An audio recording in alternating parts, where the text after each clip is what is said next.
मैं एक विधवा हूँ। मेरे शरीर की बेचैनी दिन प्रतिदिन बढ़ती जा रही थी। एक बार मेरी ननद का पति किसी काम से मेरे घर आया। हेलो दोस्तों, मेरा नाम रीता है। मैं 43 साल की हूँ, मुंबई के रहने वाली हूँ। यहाँ मैं अकेली रहती हूँ। मेरे 2 बच्चे हैं और दोनों बस्ती में पढ़ते हैं और वहाँ हॉस्टल में रहते हैं। मेरे पति की मौत को 7 साल बीत चुके हैं। मेरे पति का एक बिजनेस था जिसे अब मेरा भाई देखता है। पति के जाने के बाद मैं बिल्कुल अकेली हो गई थी, पर वक्त के साथ मेरे जीना सीख लिया। लेकिन मेरे शरीर की बेचैनी दिन ब दिन बढ़ती जा रही थी। पहले काम बच्चों की देखभाल में इतना व्यस्त हो गई थी कि कभी अपने अकेलेपन पर ध्यान नहीं दिया। इस वजह से पति के मरने के 7 साल बाद तक मैंने कभी प्यार ही नहीं किया। फिर वो दिन आया जब मुझे प्यार मिला, और ऐसा मिला जो शायद जिंदगी में कभी न मिला। बात सर्दियों की है। मेरी नंद जो आजमगढ़ में रहती है, उसका मेरे पास कॉल आया। उसने बाद में मुझे बताया कि उसका पति रवि को दिल्ली आना चाहता है किसी काम से, तो वो 2 दिन मेरे यहाँ ही रहेगा। रवि का आजमगढ़ में अपना जिम है और वो यहाँ दिल्ली में एक जिम खोलना चाहता है। इस कारण से उसकी कुछ इन्वेस्टर के साथ मीटिंग है। मेरी नंद मेरे पति से छोटी है। अमर की उम्र 37 साल की है। एक हफ्ते बाद वो दिन आ गया जब रवि को दिल्ली आना था। मैंने एयरपोर्ट पर गाड़ी भेज दी। दिल्ली आने के बाद अमर ने मुझे कॉल किया और बोला कि वो शाम को घर आएगा। अभी वो एयरपोर्ट से सीधा मीटिंग के लिए जा रहा है। मैंने भी अपने ड्राइवर से बोल दिया कि वो पूरा दिन रवि के साथ रहे ताकि उसे आने जाने में कोई परेशानी न हो। अमर शाम के 7 बजे तक घर वापस आया। जैसे ही वो गाड़ी से उतरा, मैं तो उसे देखते ही रह गई। देखा तो मैंने रवि को बहुत भीड़ था, पर शायद इस बार मेरी नजर ही दूसरी ही थी। वो 5 फुट लंबा, भरी हुई बॉडी, जो भी लड़की उसे देख ले तो उसकी दीवानी हो जाएगी। मेरा भी हाल कुछ वैसा ही हो गया था, लेकिन मैंने अपने ऊपर कंट्रोल किया। फिर रवि मेरे पास आया, मुझे नमस्ते किया और हमने प्यार से एक दूसरे को गले लगाकर स्वागत किया। मैंने रवि को आते नाश्ता करवाया और फिर उसे बोला कि वो फ्रेश हो जाए। करीब आधे घंटे बाद अमर कमरे से बाहर आया तो वो शॉर्ट्स में था। हम दोनों थोड़ी देर बैठे और बात करी एक दूसरे से। उसने बताया कैसे उसकी मीटिंग सफल रही और कल भी उसे जाना है। वहाँ मैं भी अपनी नंद जानवी की खबर ली। उससे हम दोनों 5 साल बाद मिल रहे थे, तो बातों बातों में वक्त कब बीत गया पता ही नहीं चला। मैं नौकर को बोलकर डिनर लगवा दिया और फिर हम दोनों ने डिनर किया। डिनर के बाद अमर अपने कमरे में चला गया और मैं अपने काम में व्यस्त हो गई। करीब 11 बजे नौकर भी चले गए। अब घर में रवि और मैं अकेले थे। मुझे लगा शायद रवि थका हुआ होगा तो सो गया होगा। मैं अपने कमरे में आकर कपड़े बदलकर नाइटी पहन ली और शीशे के सामने खड़े होकर अपने आप को निहारने लगी। मैं अपने शरीर को निहार रही थी कि अचानक दरवाजे पर किसी ने दस्तक दी। मैंने दरवाजा खोला तो देखा रवि खड़ा हुआ था। जैसे ही रवि ने मुझे देखा तो मैं उसकी आंखों में चमक महसूस करी। शायद वो मेरे बदन को नाइटी में देखकर निशब्द रह गया हो।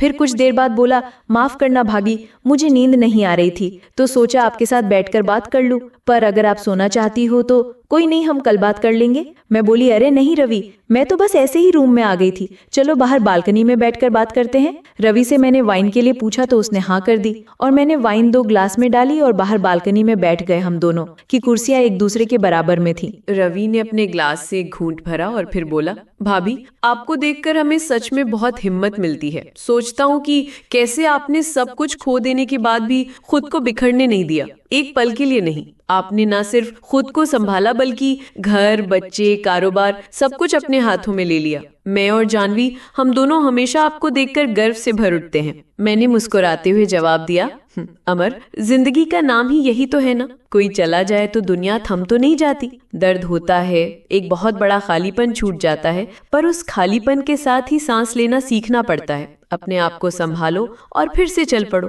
बस। वैसे तुम और जानवी वहाँ आजमगढ़ में खुश तो हो ना? मेरे ये पूछते ही अमर का चेहरा बदल गया। एक अजीब सी खामोशी उस पर छा गई। उसकी आंखों में छिपी कहीं ना कहीं एक उदासी झलकने लगी। मैंने पूछा, रवि क्या हुआ, अचानक चुप क्यों हो गए? क्या बात है, कोई दिक्कत है क्या?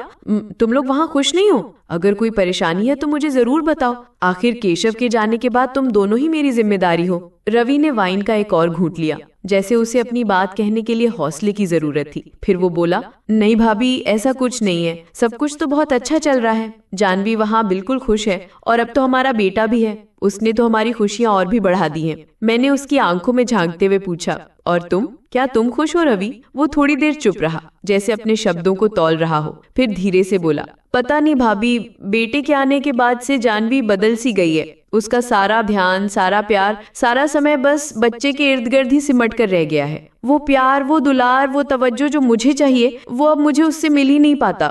लगता है अब उसकी पूरी दुनिया बस घर के काम और बच्चे के देखभाल है। जानवी का वो प्यार जो कभी मेरे लिए था, वो अब कहीं खो सा गया है। मैं उसकी पीड़ा को समझ गई। ये वही कहानी थी जो आज न जाने कितने घरों में दोहराई जा रही है। शायद वो भी उन्हीं मर्दों में से एक था जो शारीरिक रूप से तो एक रिश्ते में बंधे होते हैं, लेकिन इमोशनली इतने अकेले और भूखे रह जाते हैं कि प्यार और तवज्जो की तलाश उन्हें बाहर निकालने लगती है। मैंने कोमलता से कहा, रवि, मैं तुम्हारी बात समझ सकती हूँ। प्यार के बिना जिंदगी कितनी अधूरी और बेमानी लगने लगती है, ये मैं जानती हूँ। मैं खुद वही जिंदगी जी रही हूँ और मैं नहीं चाहती कि तुम भी ऐसा महसूस करो। मैं जानवी से एक बात करूंगी, शायद वो समझ जाए। ये सुनते ही रवि घबरा गया। उसने तुरंत कहा, नहीं भाभी, ऐसा बिल्कुल मत करना। उसे लगेगा कि मैंने उसकी शिकायत की है, उसकी बुराई की है। नहीं, ऐसा मत होने दो। आपने ही तो कहा ना, शायद यही जिंदगी है, हमें इसी के साथ आगे बढ़ना है। वैसे भाभी, उसने बात बदलते हुए कहा, आप तो लगभग 7 साल से अकेली हो। क्या आपको कभी किसी की जरूरत महसूस नहीं हुई? कभी नहीं लगा कि आपको भी तो जीना चाहिए, प्यार करना चाहिए, प्यार पाना चाहिए? अब चुप्पी मेरी बारी थी। उसका सवाल मेरे दिल के सबसे गहरे, सबसे छिपे कोने में उतर गया। कुछ पलों तक मैं बस खामोश रही, अपने भीतर की उथल पुथल को शब्द देने का इंतजार करती रही। फिर धीरे से बोली, अमर, कमी तो बाद में ही सबसे ज्यादा खलती है। 7 साल से एक अधूरी जिंदगी जी रही हूँ। दिखने के लिए तो सब कुछ है, घर है, बच्चे हैं, कारोबार है, इज्जत है, पर फिर भी अंदर से एक अकेलापन है जो कभी जाने का नाम ही नहीं लेता। रवि ने सहानुभूति भरी नजरों से मेरी तरफ देखा और पूछा, अगर बुरा ना मानो भाभी तो एक सवाल पूछूं? क्या भाई साहब के जाने के बाद आपने कभी किसी और के साथ प्यार करने की कोशिश नहीं की? मैंने सिर हिलाते हुए कहा, नहीं रवि, समाज का डर, लोगों की बातों का डर और ऊपर से अपनी जिम्मेदारियों का एहसास, कभी हिम्मत ही नहीं हुई। पर क्या आपका मन नहीं करता? उसने आगे पूछा, आपको भी तो खुश रहने का, अपनी जरूरतों को पूरा करने का पूरा हक है। इसमें डरने जैसा क्या है? उसकी बात के बाद हम दोनों के बीच एक गहरी खामोशी छा गई। शब्द जैसे फीके पड़ गए। हवा में सिर्फ उस सवाल का भार तैर रहा था जिसका जवाब देना मेरे लिए असंभव सा था। करीब 1 मिनट तक वो खामोशी कायम रही और फिर अचानक मैंने महसूस किया, मेरे हाथ के ऊपर उसका हाथ था। एक स्पर्श जो सहज नहीं था, जो एक सीमा को पार कर रहा था। मेरे भीतर तूफान उठ खड़ा हुआ। मैंने कोई प्रतिक्रिया नहीं दी। एक पल के लिए तो लगा जैसे यही वो पल है जिसकी कल्पना मैंने कितनी बार की थी। पर फिर अचानक मेरी नंद जानवी का चेहरा आंखों के सामने आ गया। एक झटके के साथ मैंने अपना हाथ खींच लिया और बिना कुछ कहे उठ खड़ी हुई। सीधे अपने कमरे में जाकर मैंने दरवाजे की कुंडी लगा दी। मेरी छाती जोर जोर से धड़क रही थी। दिमाग में हजारों विचार एक साथ दौड़ रहे थे। कुछ ही देर बाद दरवाजे पर एक हल्की सी दस्तक हुई। मैं जानती थी वो रवि ही था। दिल ने कहा मत खोलो,